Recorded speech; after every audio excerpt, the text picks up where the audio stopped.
Hey homeschool world, my name's Connie Merritt and I'd like to welcome you to the Home Educators Workroom. Today we're going to discuss how.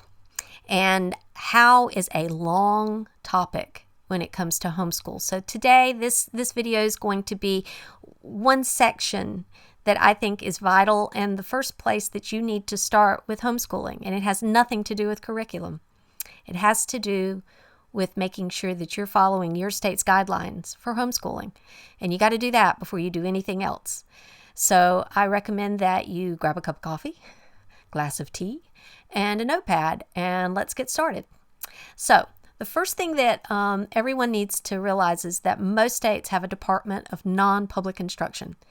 And in that department, places like charter schools, private schools, and homeschools have a section that they can go to and determine what the state requirements are for those particular institutions. So as you take a look, it should be fairly easy to find. Put in your state and Department of Non-Public Instruction, should pop right up if they have a website available. If you can't find it that way, sometimes it's hiding in the Department of Public Instruction's website, and you just kind of need to noodle around in there a little bit to find it. If you end up having to call to find a website for Department of Non-Public Instruction, please make sure that you're being very kind to these people. Often that particular section of education, they may not have very many people in their office. So it's important that you be kind to them. There may be one or two people working versus the Department of Public Instruction has a sea of people working. So just consider that when you make the phone call. And so I'm going to give you an idea of some of the requirements that you might see on the website. And as you take a look at it, realize that some of it may sound rather daunting and rather involved, but it's fairly easily done once you kind of get yourself organized and get your mind wrapped around what you need to do. So the very first thing that I have listed is usually states will require some form of standardized testing.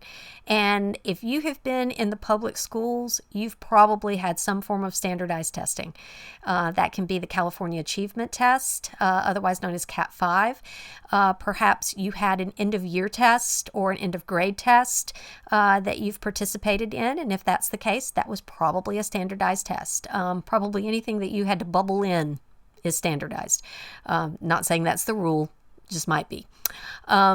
So a couple of the things that when the state says that you're required to give that, it's an indication that your child is doing the right things and on grade level for what they are trying to achieve.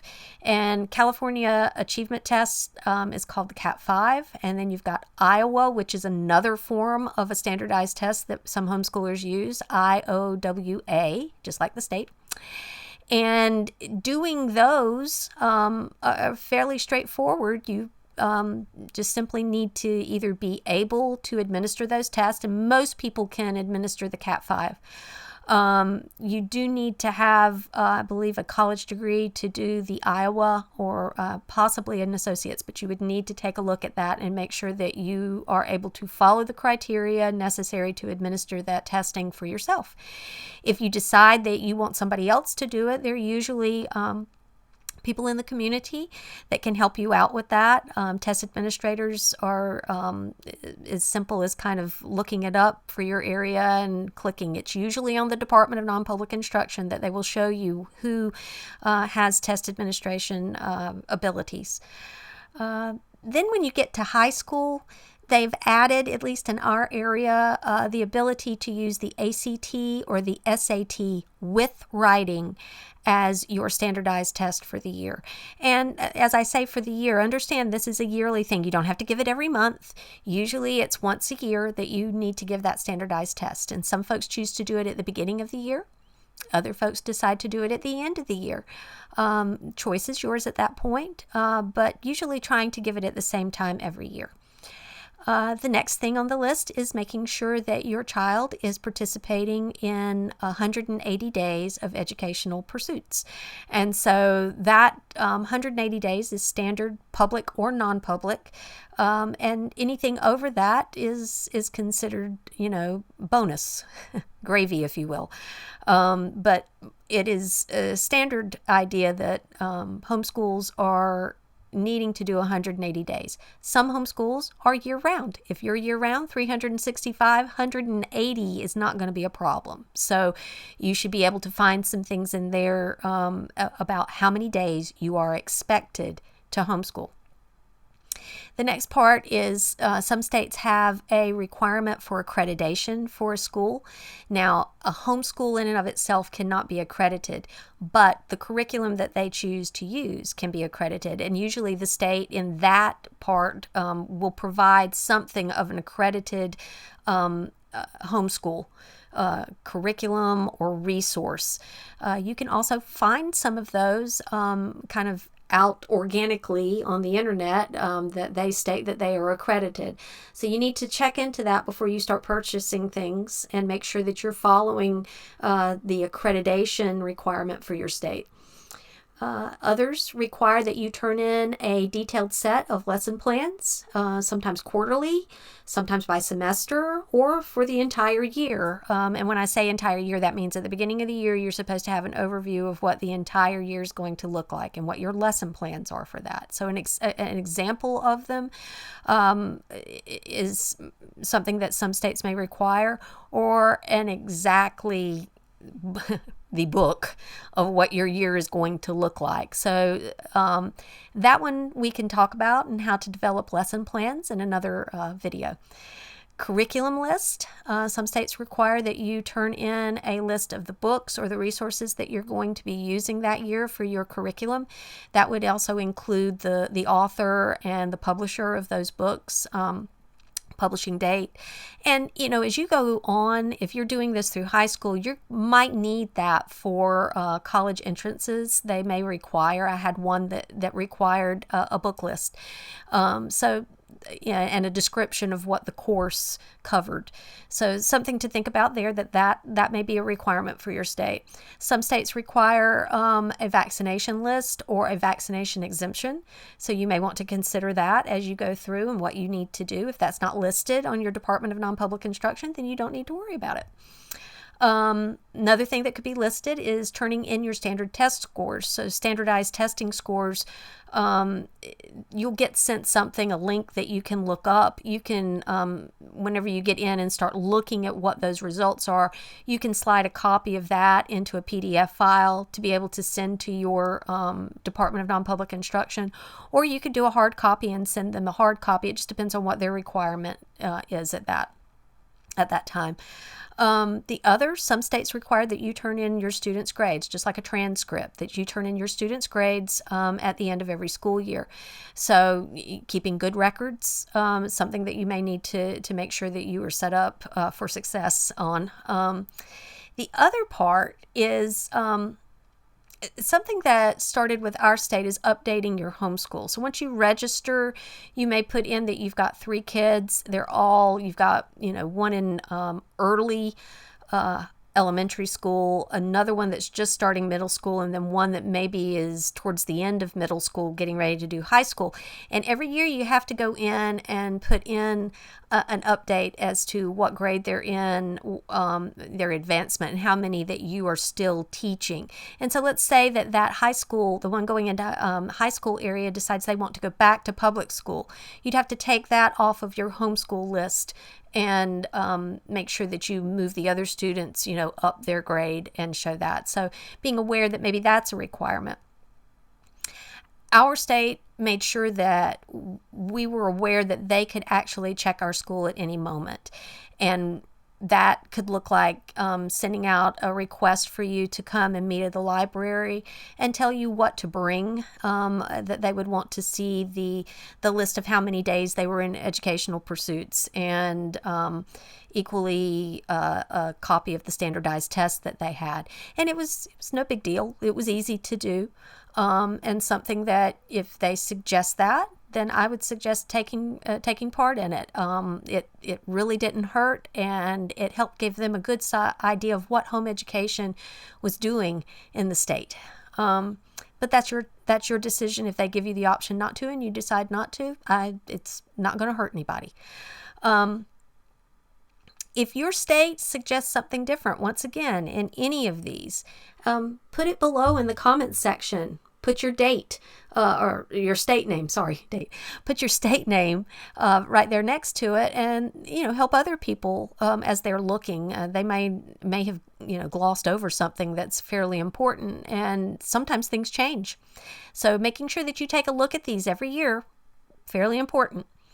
The other part of getting your school ready is when you register your school, and there are some states that do not require that you register. You just homeschool. But most states do require that you register, and as you register, you need to come up with a name for your school.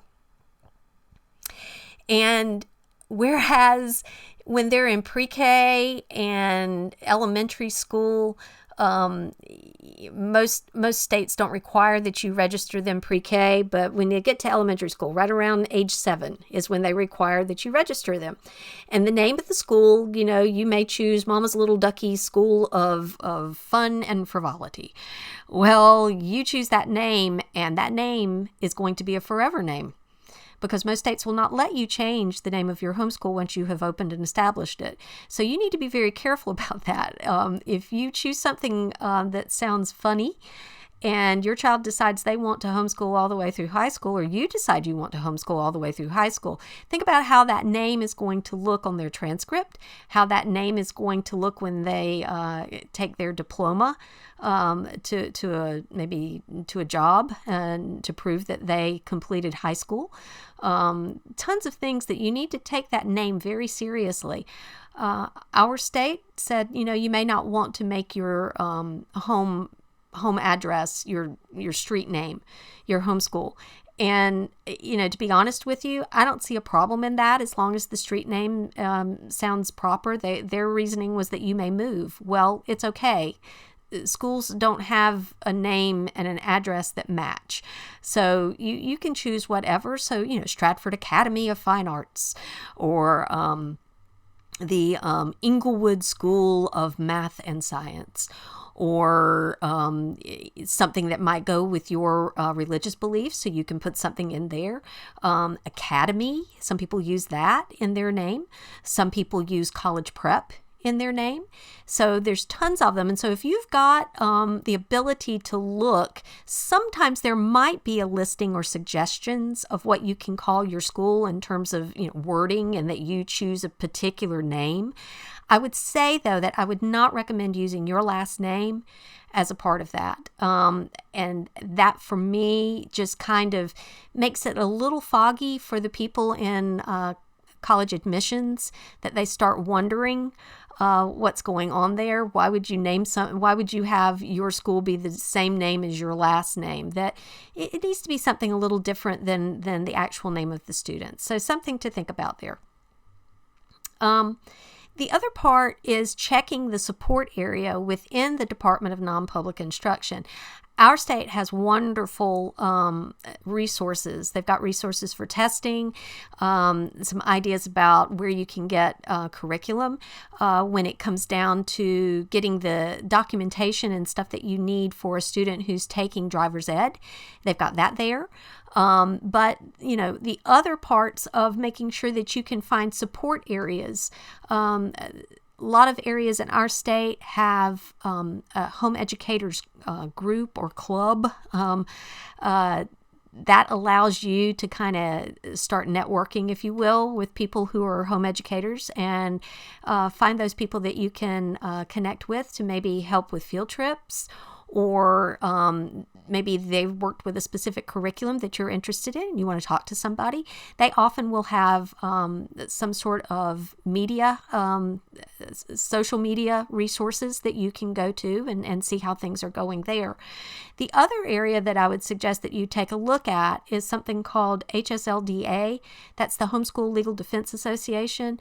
If you take a look at their website, they have got really good ideas on their website, sometimes curriculum. They provide some specific curriculum for certain areas.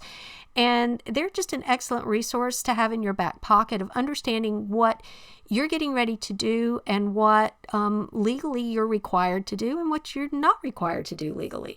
So I would recommend going and taking a look at that. There is membership that you can participate in for that. But they also have areas on their website where you can just look and try to become educated about this wonderful thing called homeschool. So I hope that you have found this video helpful. I ask that you please like and subscribe, and please make some comments if there's something positive that you can add or something that maybe I left off. Like I have said all along, I am not the beginning, middle, and end, not the definitive statement on homeschooling. I'm here to simply help and maybe to give someone who doesn't have a group that they can talk to, someone who's got some information that maybe would be helpful. So please share this video and this page with your friends who are homeschoolers, and I hope to see you back real soon.